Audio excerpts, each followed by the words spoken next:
The mass transit system also had something to offer our commuters on the country's Independence Day celebration.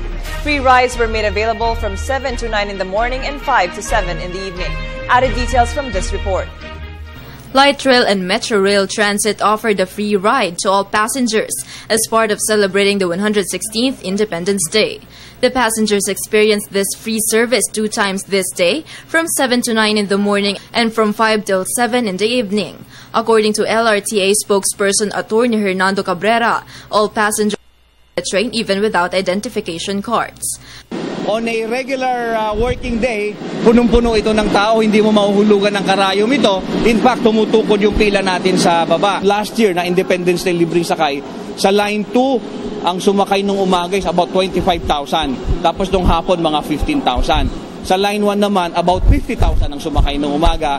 And then nung hapon, yung libreng sakay naman, about mga 45,000. So malaki, marami yung nakakinabang dito sa libreng sakay natin. Based on the agency's data this morning, more than 40,000 individuals availed the free ride of LRT and MRT.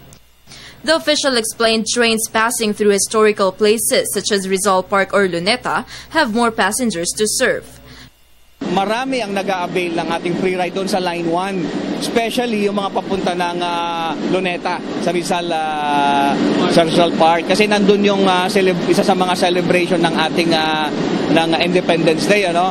So usually yan bumababa sila ng UN Avenue o kaya sa Central Station.